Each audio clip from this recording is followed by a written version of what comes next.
The title of this video is not clickbait. I wish it was.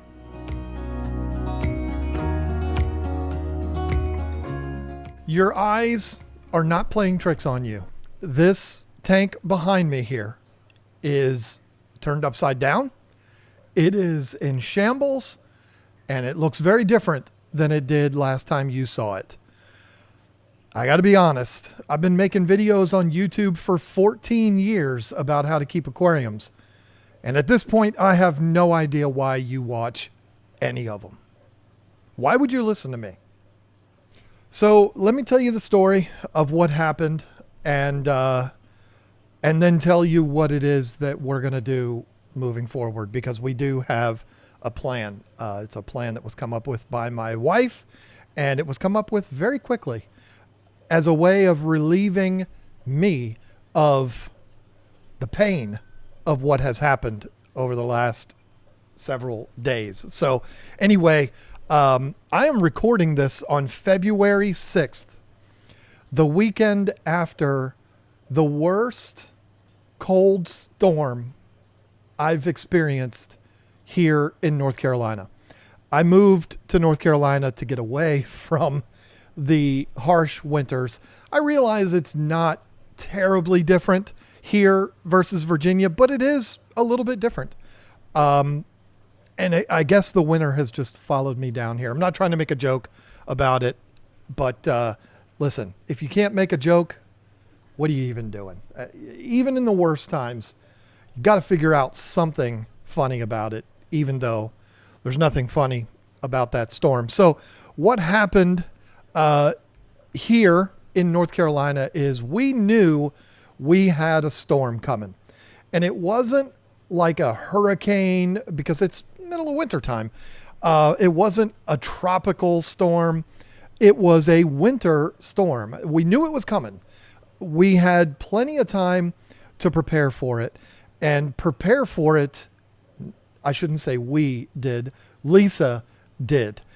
She was preparing for this storm at an obsessive level. It was impressive to watch because what we were expecting was severe cold and snow, which is not normal here, even though we're talking 2 years in a row that it's snowed here. I moved here to get away from snow, and it's snowed every year, but it's pissing me off. I hate snow. Anybody that likes snow is a crazy person as far as I'm concerned. I don't understand you people. Anyway, we knew this storm was coming. There was supposed to be a storm the weekend prior, and nothing happened. Yeah, it was cold, but nothing severe happened. All of the grocery stores were empty, according to Lisa. I don't go to the grocery store unless she needs me to stop there for something real quick. Lisa handles our grocery shopping. She does a good job of that. She sent me videos the weekend prior of the store almost empty. It was crazy. It was almost like it was COVID again. People were freaking out. But then this was the weekend after that. Everybody, I guess, already had all of their stuff prepared, and so the store wasn't empty again. But Lisa went to the store multiple times and got us straight. As far as, you know, her and I, we don't have any kids living with us anymore. Just her and I, she got us straight on food, snacks, sodas, drinks, all of that. She got us ready, and it was awesome. When it comes to the pets, she made sure that all of the cats were taken care of. She runs a cat rescue. If you're not familiar, Roots and Whiskers is the name of her channel. She got all of the cats in a nice warm place with places to cozy up and be nice and toasty. And she had all of the food and all of that. The dogs too. The dogs are spoiled all the time. So they were ready. But what about the fish? What did Lisa do for the fish? How much preparation did she do for those? Well, nothing. And I don't mean to say that as if it's like she ignored the fish and didn't pay any attention to them. I don't mean that at all. What I mean is she didn't have to do anything because we're already prepared. We already know what we're going to do when it comes to anything that could possibly go wrong with this building here. Well, not anything, because we got surprised. But anyway, we already have all of the emergency preparation in place for our aquariums, and we've always had that preparation done. We've got 2 generators, gas-powered generators, a bunch of full 5-gallon cans of gas. We've got space heaters if they're needed. We've got aquarium heaters, extra aquarium heaters. We've got everything handled already for the fish house. And so she didn't really need to do anything to prepare for that. But there was one thing about this storm that we were not expecting. It hit us like a ton of bricks. And I'll just be honest, we were absolutely not prepared for this. So let's go back. Let's go back to a week ago today, last Friday. That's when the winter storm that everybody had been talking about for a whole week was working its way in to our area. And what it brought with it was cold. Cold sucks. I hate the cold. I moved to North Carolina to get away from the cold, and it still gets cold here in the winter, but not extreme. Like usually it's not anything past hoodie weather, which is great for me. We may have a couple of weeks a year, maybe 3 weeks a year where it is frigid. But other than that, it's manageable. Usually it's like in the 40s during the day, and it might get down into the 30s at night. But that Friday, a week ago, the cold weather or the cold air came. But it was still manageable because, again, when we're talking about this building, we have a nice heating system in here. We've got the Mr. Cool mini split system, which puts out a lot of heat. Plus, we do have space heaters if they're needed, and it's fine. This building stays nice and toasty. So even if it gets really cold outside, those couple of weeks a year where it drops down below freezing, it's fine. The building is fine. But again, building suspense here, not intentionally. There was one thing that we were not ready for. But before I tell you what that thing is, I do need to talk about this property that Lisa and I live on, and this building in particular. But what I'm going to talk about here actually applies to every single building on this property. This is a very old property. The barn that I've been showing for weeks and weeks and weeks on this channel, building a fish room out there, that barn predates our house. That barn was built in the neighborhood of 1830, somewhere around there. And the reason why the barn was built first was because this was a working farm. It was an 1,100 acre farm. And so they had to have somewhere to store the horses and equipment and things like that. And so they built the barn first. Our house was built in 1845. This is at least what we think of what happened here. We don't really know because everybody that would know is dead, unfortunately. So the house was built in 1845. This building here was, well, we don't really know. We don't know for certain. It predates 1900. We know that, but we don't know exactly when this building was built. It was originally built to be a general store. They sold gasoline here. They sold kerosene. They sold everything you can imagine. They sold out of this building, which is pretty cool. The shelves that you see behind me, which you can't see in this shot, but you've seen them before, they're original to this building. They would have product on it for sale, like there was a convenience store here. It's pretty cool. I have pictures to show that. But anyway, the reason why I'm talking about the history of this place is because every building on this property was built so long ago that they did not really understand anything about insulation yet. It was pre the good insulation times. Like they might put something in the walls, but a lot of times they didn't. Now, however, our house and this building too has been added onto multiple times over the almost 200 years that it's been in existence. It's been added onto several times, and it's been remodeled several times. And so insulation was added to the house. Insulation was added to this building and the barn, all of them. The problem is the insulation is just not very good. It's not up to modern day standards as far as sealing up the house, buttoning it up real good, and getting it weather tight. That doesn't exist on my property.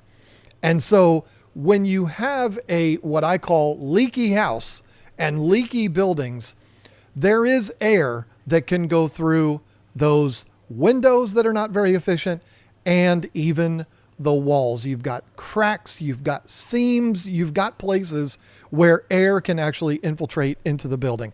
I would love to figure out a way to seal it all up, but I just haven't figured out a way to do that yet that doesn't cost all the money that's ever existed. Now, even having said all of the things about the not very good insulation on all three buildings on this property, the heating systems that we have, they do a good job keeping up with it. I mean, it keeps it manageable. There's definitely a temperature difference. It's never as toasty as we would like it to be in all three buildings, but the heating systems that we have do a good job of keeping up with it. When they're functional, we had 2 heating systems go down in our house, which definitely added to the fun, but we're not here to talk about that. When it comes to us, we were fine. There was no problem with us. We were under no threat of freezing to death. But, well, out here was a different story. Anyway, even when it is really, really cold outside, as cold as it gets here, the systems that are in place still do a good job of keeping it manageable, keeping it to where we're not going to experience any major problems. At least that's the way it's been so far. But I guess now it's time to talk about that thing. I can't stop getting notifications on my phone, on my watch. They're coming in everywhere. Don't these people understand I am trying to make a very serious video? So when the cold weather came on Friday, the temperature in this building definitely went down, but it didn't go down to like freezing levels in here, but it was colder in here. In fact, I did a live stream a week ago today where there were a couple of people that commented about this tank. Oh, the fish are moving a little slower in the tank. They were, because the temperature in the water had gone down, not to lethal levels, but it had gone down to where the fish were not happy about it. Oscars are moody fish. We all know that. They will pout when they're not happy. And they were pouting for sure. The bikers were inactive, which is not unusual because bikers are never super active. The pleco just did what plecos do. But the point is, you could visually see that the fish in this tank behind me were not happy. And it's because they weren't. The temperature had gone down. In the water, the temperature was at about 72 degrees.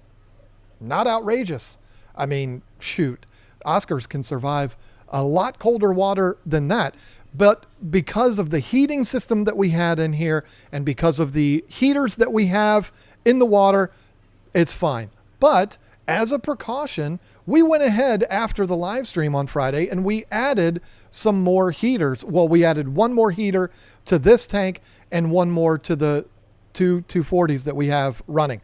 The reason why we added them to those is because bigger bodies of water, it's harder to get the temperature to really fluctuate in big bodies of water like that. So we weren't going to add 12 heaters to them. I mean, that really wouldn't do a whole lot. But we added some just to try to keep things stable. If we didn't go below 70 degrees, then we're going to be fine. The fish don't like it, but everything's going to be fine. And that's kind of where we left it on Friday. You know, the fish weren't happy. They were not dying, but the fish weren't happy. But we got it manageable is the word that I would use. But then Saturday came. And Saturday was when the heart of the storm got to us. And it brought even colder temperatures. I mean, it was like 8 degrees outside. And it brought snow. A lot of snow. This area, we get snow once every 5 years, even though we've got it in 2 years in a row. But snow is not a thing here. Not really. If we do get a snow, it is a light dusting and it never even sticks to the ground. It hits the ground and melts. It's never really a thing. But with this storm, because of the temperatures being the way they were, it definitely accumulated, and it accumulated fast. It was coming down real good on Saturday, but everything was still manageable until the wind came. The wind was a wind like I've never experienced in my life, ever, anywhere I've ever been. Now, I live in Hurricane Alley, so wind is not something that I'm not used to. We also, we live like in the middle of a wide open area, so wind is always a thing here, but I've never experienced wind like this. It was like 10 degrees, which meant the wind made it feel like it was like minus 10 degrees, and it was constant. I've never experienced that. The way I would describe it is like if you've ever been on a boat, like a ski boat or even a fishing boat, and you're moving along the water and you're up on the bow of the boat. That wind is just constantly in your face because you're moving on the boat across the water. That's what it felt like. It never let up. It was not like a gust of wind and then it would settle down for a little bit and then another gust of wind like wind normally does. No, this was constant. It never let up.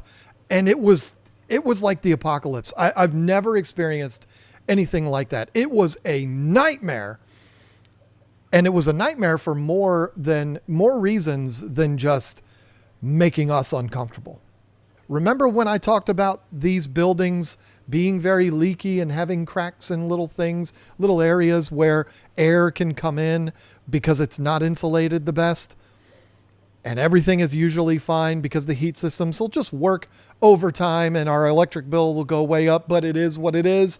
Well, when you have 50-mile-an-hour winds outside that are constant, they never let up, there's snow falling, and that wind is 10 degrees, again, making it feel like it's below zero, that wind literally just blows right through these buildings.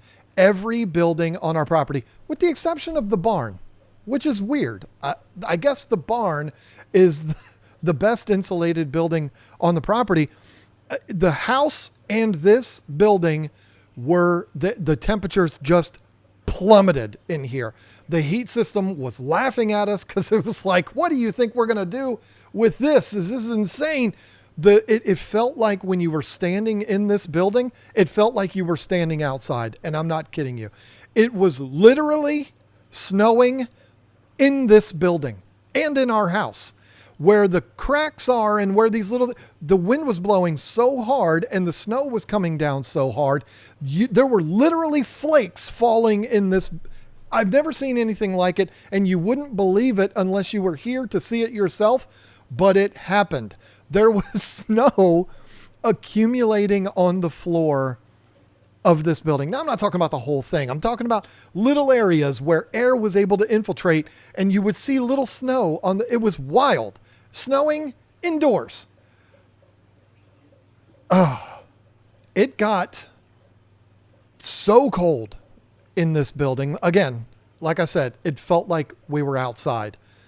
So we cranked the heat up to like 85. Didn't really help. Again, the heat was like, really? You think we're going to do something with this? We added space heaters everywhere. Took them out of the house. We were just miserable in the house. It's no big deal. We've got like 12 space heaters. We put them all out here and we added, you can see heaters hanging everywhere. I added 400 watt heaters to this tank and 300 watts to both 240s. All of the other tanks were staying manageable. Again, the temperature had dropped down to like 70, but the heaters that were in them and all of that were able to keep those tanks at bay. Fish not happy, but it kept them reasonable. But not these 3 tanks. They needed help. So we put extra heaters into them. We pointed space heaters directly at them. And this was our day on Saturday. The whole day was just trying to manage the temperature in here to not very good success, but we were able to at least keep things to where the tanks weren't going to freeze solid. I mean, we did as good as we could. We did everything we could. And, well, we found out Sunday it wasn't enough. We went to bed Saturday night late thinking, okay, I mean, there's nothing more we can do. We can't, if it gets too cold for us, we can go to a hotel that probably doesn't have any rooms available, but we could figure something out for us. We could sleep in our car with the heat on, but it's not like you can do that with the fish. So it's like we did everything we could. We got it to a place where we thought, okay, I mean, I guess everything's going to be fine. Not fine, but I guess everybody's going to make it through. And we tried to go to bed. Neither of us got hardly any sleep Saturday, as you would expect. And Sunday morning, we got up early. We came out here. And that's when we found the effects of the storm. What we found immediately in this tank, as soon as we walked in the door, both Oscars stone cold dead. And the Ornate Bichir barely alive. I mean, it was one of those things, the biggest fish in the tank too, by the way, where that fish's gills were moving, but we were wondering, like, is the fish alive, or is it the current in the water is making its gills move and it's leading us to believe that it's still alive? We couldn't tell, but that fish did end up passing. Sorry, Eric Furlow, that fish was given to me that big as a gift 4 years ago from Eric Furlow. And that fish perished in this, but it doesn't end there. My peacock and hap tank, we lost all but like 8 of the fish in there, and all of the yellow labs, or so we thought. If there is a silver lining here, if there is a happy ending, we do have a happy ending in this story. But when we first walked in here on Sunday, our assessment was we lost both Oscars. We lost our Ornate Bichir, almost all of the peacocks and haps in our 240, and all of the yellow labs. The yellow lab tank was just barren. That's what we thought happened. And when it came to the Oscars and the Bichir, it turned out to be right. And the peacocks and haps, we turned out to be right. But something beautiful happened later in the day on Sunday. And we'll get to that. But I got to tell you, I sat in here in this chair on Sunday after we discovered all of this, and all of the dead fish were still in the tanks, the Oscars, the Bichir. And I told Lisa, I said, I'm done. I'm done with this. The aquariums are my business. I just added 70 aquariums to my barn. I'm going to be adding 72 more here in the coming, I don't know when, sometime.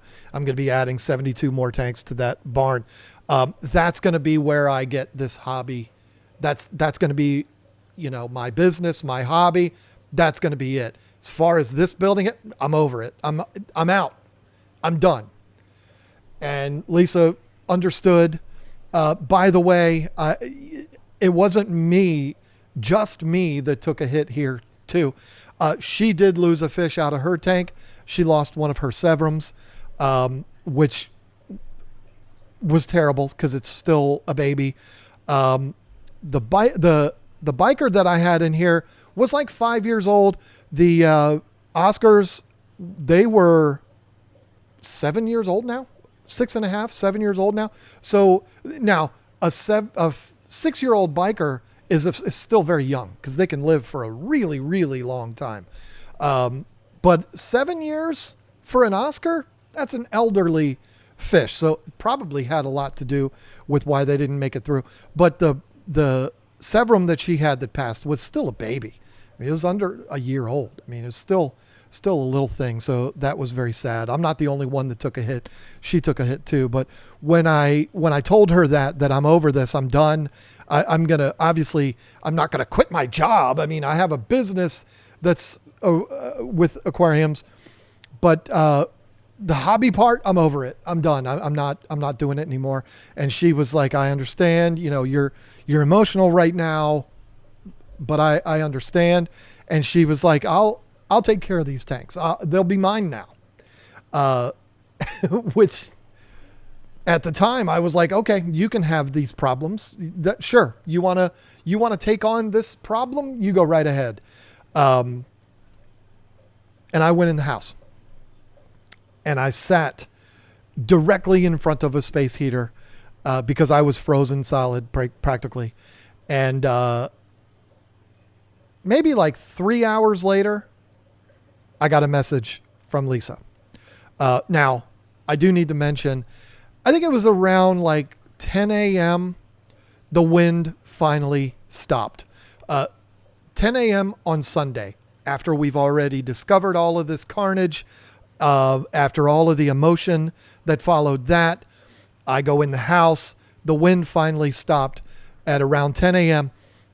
and the building started to heat up again because we didn't have that extreme cold coming through anymore. And when it started heating up again, something beautiful happened. And Lisa got it on film. I don't know if I'm going to share it in this video or not, but she got it on film. The yellow labs started coming out. It turned out that we didn't lose all of the yellow labs. We did lose some, maybe 10 of them. And we've got like 60, 70 fish in there. We maybe lost 10 of them, but all of the rest. And by the way, Lisa had gone through and removed the fish. Shout out to her. She took care of all of that for me. Even the Oscars and the bikers she took care of for me. She buried them with my other Oscar that passed like 6 or 8 months ago. In the middle of winter, snow on the ground, that woman went and dug a hole and buried these fish for me. Big shout out to her. She's been my rock through all of this. And it's just something I just couldn't do. It just bothered me too much. But she was out here for a good part of the day, and she sent me that video that the yellow labs started coming out. And that was like, okay, maybe I don't quit. I mean, I've still got my Lepradi. Yep, that's the Enley. Sorry. The Enlicari and the Lepradi are both laying over here right now. They are still perfectly fine. The Pleco is like, what are y'all freaking out for? Like, what's the problem? There's nothing wrong here. Pleco was completely unfazed by this, as you would expect. And I do still have the 2 bikers, and the majority of my yellow labs. And that was such a beautiful thing to find out that I didn't lose all of the yellow labs. I'm looking over at the tank right now, and it doesn't look any different than it did the day the storm hit. Yeah, there's a few less fish in there, but you can't even really tell because there's so many fish in there.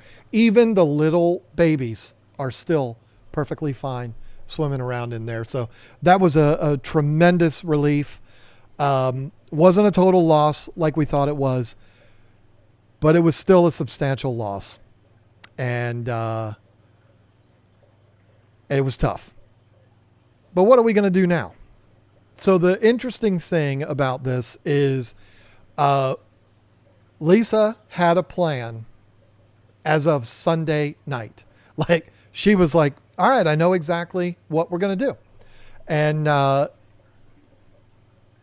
think it's going to be fun. It's going to be, it's going to be something that will hopefully maybe help me get over everything that's happened and make me feel a little bit better about this. So to tell you what it is that we're going to do, first of all, you may not know this, or maybe you do. Lisa has an Oscar tank too. It's a 125 gallon tank right next to this 360 that she's got. She started with 5 Oscars in it. One of those idiots jumped out of the tank. Actually, I think both of them. We've lost 2 Oscars in that tank, and I think both of them jumped out. I don't recall, but she's lost 2. That they were babies when they died, but she's still got 3 of them in there, along with 4 Severums, gold Severums. And it's been her plan all along when they're big enough to move them into this 360 here. And so those plans have just been fast forwarded a little bit. She's going to move those 3 Oscars and the 4 Severums into this tank. And her plan is to replenish that 125 with more Oscars. She's already looking at where she's going to get them. And she wants to get 2 Ornate Bichers for that tank. Again, she's already looking for where she's going to get those from. This affected her too, a lot. And I think burying them made it even worse for her. So she developed, because of all of this, a very special connection to the Ornate Bichir. And so she wants to not replace, you know what I mean? She wants to get 2 Ornate Bichers to put in there to take the place of the one that was in there. But she's not going to put them in here immediately. She's going to put all the new fish in her 125. She's going to move the 3 Oscars and the 4 Severums. It was 5, but now it's 4 into this tank. That should be really fun, and it should be something that'll make me feel a little bit better. No, she's not going to take over maintenance and all that kind of stuff on these tanks. I'm still going to do it. I haven't abandoned the hobby, but, well, at least for a couple hours I did. But that's what's going to happen with that tank. As far as the African cichlid tanks goes, the peacock and hap tank, all of those fish are going to come out and go into an empty 125 that we have right now. We're not going to put them in there with the tank being empty. She's going to get that tank up and running, and she's going to put those peacocks and haps in there, and they will be perfectly happy in there. There's not as many as there were. There's only, I think there's 7 or 8 fish in there now. So they're perfectly suited for a 125. She's going to put her flavescent peacock breeding colony in the 240 where the peacocks and haps are now. And she's going to let that tank do its thing and breed one of the prettiest peacocks in the hobby. She's really excited about that. And we also have a spare 75 gallon that she is going to sweep up some yellow labs out of the 240, and she's going to start an intentional breeding colony of yellow labs in that tank. So she's excited to get going with breeding the yellow labs. They breed in the 240 now, but not many of the babies survive because they get picked off by the adults. So she's going to put them in a 75, not all of them, but she's going to put a colony of them in there, let them breed, pull the holding females out, strip them, or put them in 10 gallons, whatever she's going to do. That's something she's really excited about. I'm going to let her do her thing, whatever she wants to do. That's going to be very cool. She wants to build up that yellow lab colony or yellow lab group again in my 240, which again, it still looks really good, but she wants it to be like it was before. And so she's really excited about all of that, which makes me very excited about it. And it's just unfortunate that what happened, which is what led us to all of this. It would have happened eventually, but the plans have just been sped up. So anyway, I appreciate you hanging in there with me through all the notifications and all the distractions and all of the nonsense. This has been a very difficult week for me. and for Lisa, of course. Not only just the mayhem that's happened with our aquariums, but, for us too. I mean, our business has basically been put on hold. Not now. Everything's back up and running now, but UPS was shut down for several days. Like, it was the apocalypse here in North Carolina. And to finally be on the rebound from that, thanks to Lisa, because I just basically shut down and I was just like, okay, whatever. She handled everything like a pro, and big shout out to her for that. I don't know what I would have done without her. So she took care of the situation, and she seems to thrive when there is stuff like that going on. I do too, but in this situation, no, it got the best of me. But listen, it's over. At least that's what we think. It's supposed to be in the 60s this week coming up, which I can't wait for. Maybe life can start to go back to normal. Sorry to bring you all of this heartache on a Sunday. But living my hobby the way I do, it's not like it's something that I can hide from you, nor would I want to. I want you to experience my successes as well as my failures. And I don't know. I don't know if this was a failure on my part. I did everything I could. I don't know what more I could have done, and still had severe loss. And of course, it's my favorite fish that got lost. What are you going to do? You move on, you take the next step, and you're thankful that you have a wife that's a badass. That's what you do when you're in a situation like I'm in right now. So anyway, that's it. Thank you. Got some really, really good news to share with you in the next video. So excited about that. There you go. Bye.